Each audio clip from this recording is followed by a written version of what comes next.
Aujourd'hui, on va plonger dans un sujet vraiment fascinant. On a l'échange entre deux personnes qui ont grandi en France euh, et qui ont toutes les deux quitté l'islam. Oui, bonjour. Et leurs histoires, elles sont très révélatrices. C'est ça. Elle nous montre un peu la complexité de naviguer entre une éducation, disons, musulmane et puis la culture occidentale, laïque, ici en France. Exactement. Comment cette dualité a pu façonner leur vie, leurs choix. C'est ça. Qu'est-ce qui les a menés finalement à s'éloigner? Alors la source qu'on a, elle met bien en lumière ces deux trajectoires, très différentes en apparence, mais qui posent des questions assez similaires. Sur l'identité, la foi. Oui, les relations sociales aussi, et puis l'impact du contexte français, bien sûr.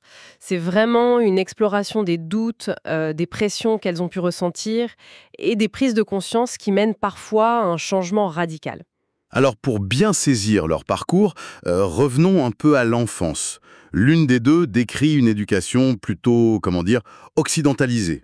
C'est ça, un islam vécu de manière assez culturelle en fait. Pas de grosse pression des parents sur la pratique religieuse. Sauf pour le ramadan, apparemment. Oui, voilà, sauf le ramadan. Et c'est plus tard, au collège, qu'elle découvre vraiment les obligations. La prière, le voile, via des amis en fait. D'accord. Donc une approche assez douce au début. Oui. Et l'autre, c'est tout l'inverse. Lui, il raconte avoir été envoyé à la mosquée très tôt, dès 8 ans, Ah oui, après des premières années plutôt occidentales aussi. Oui, c'est ça, le contraste. Il décrit vraiment un choc. D'un côté, l'enseignement religieux, qu'il a trouvé austère. il parle de livres sombres, d'apprendre par cœur. Ouais, sous la menace de l'enfer, oui. Et de l'autre côté, l'école de la République, ouverte, stimulante. Et les deux expriment ce sentiment d'être un peu tiraillés, le fameux cul entre deux chaises, quoi. Exactement, c'est l'expression qu'ils utilisent. Et cet environnement français, justement, comment il a joué concrètement? Au niveau social, par exemple? Alors là aussi, l'influence est claire, mais elle est vécue très différemment. Pour lui, l'école mixte, la culture ambiante, ça normalise complètement les relations hommes-femmes. D'accord. Et du coup, il sent un décalage avec certaines filles musulmanes, plus pratiquantes, qui étaient plus limitées dans leurs interactions ou même dans leurs loisirs. La musique, le cinéma, considérés comme haram, c'est ça? Oui, voilà, parfois jugé interdit. Et donc, ça l'a poussé plutôt vers des gens qui partageaient ses goûts, plus occidentalisés finalement. Et pour l'autre personne, la femme, c'était différent? Ah oui, c'était l'inverse. Elle raconte une interdiction très stricte de la famille. Pas le droit de fréquenter les garçons, même en simple amitié. Pour protéger l'honneur, c'est ça? C'est ça. Et plus tard, même une méfiance envers ses propres amies filles. Donc ça a créé évidemment beaucoup de frustration, une sorte de rébellion adolescente aussi. Et un isolement, j'imagine, difficile à justifier auprès des autres élèves? Exactement.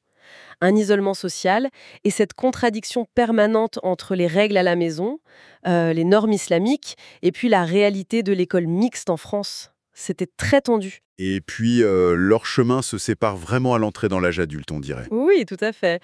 Vers 18 ans, celle qui avait eu l'enfance la moins religieuse, paradoxalement, elle va s'investir plus dans l'islam. Ah bon? Comment ça? Elle apprend la prière, elle regarde des tutos sur YouTube, elle porte même le voile pendant une courte période. D'accord. Et qu'est-ce qui explique ça? La source suggère que l'influence d'une relation amoureuse, et puis d'un cercle d'amis plus pratiquants, a pu jouer. Peut-être une recherche de validation ou de cette baraka, hein, cette bénédiction. Intéressant. Alors que l'autre, au même âge? Lui, il quitte l'islam, carrément. Donc là, c'est pas une décision sur un coup de tête? Non, non. Plutôt l'aboutissement de doutes que tu es là depuis longtemps, depuis l'enfance même. Quel genre de doute? Des questions morales, par exemple, sur la violence dans certains textes, l'esclavage, le mariage d'Aïcha aussi. Oui, son très jeune âge au moment du mariage, ça revient souvent. Voilà. Mais aussi des interrogations sur ce qu'il voyait comme des incohérences scientifiques dans le Coran. Et puis une réflexion plus philosophique sur le hasard de la naissance. C'est-à-dire? Le fait que ta religion dépend souvent de là où tu nais. Et il notait que l'islam ne s'était pas répandu partout avant l'arrivée des technologies modernes. Ça le questionnait. Je vois. Et pour celle qui s'était d'abord rapprochée de la pratique, qu'est-ce qui a finalement déclenché son départ à elle? Alors, pour elle, ça a été plus progressif.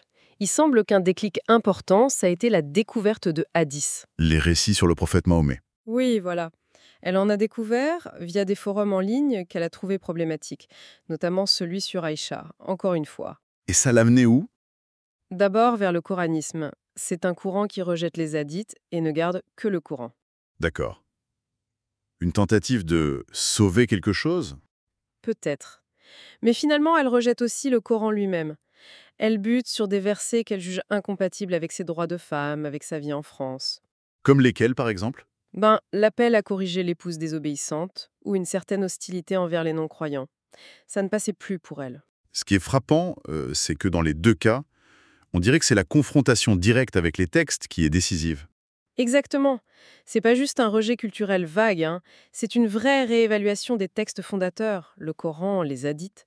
Mais lu avec un autre regard. Oui, lus à travers le prisme des valeurs et de la pensée critique qu'ils ont développée dans leur environnement français. La liberté de conscience, l'égalité homme-femme, la rationalité. L'esprit critique encouragé par l'école, sans doute? Tout à fait. Et d'ailleurs, l'accès à l'information via Internet est mentionné comme un facteur clé pour trouver les textes, mais aussi des interprétations critiques, des points de vue alternatifs. Donc, ces parcours mettent vraiment en lumière cette tension, hein, entre une identité, une foi héritée, basée sur des textes précis. Oui. Et l'expérience vécue au quotidien dans une société séculaire, occidentale, qui met en avant l'autonomie, l'égalité, l'esprit critique. C'est une tension fondamentale. Oui, tout à fait. Et ça soulève une fiction plus large finalement, n'est-ce pas? Laquelle? On a reçu en héritage. C'est une excellente question pour terminer. Ça dépasse largement ces deux témoignages et ça donne à réfléchir. Voilà. Une piste de réflexion pour chacun.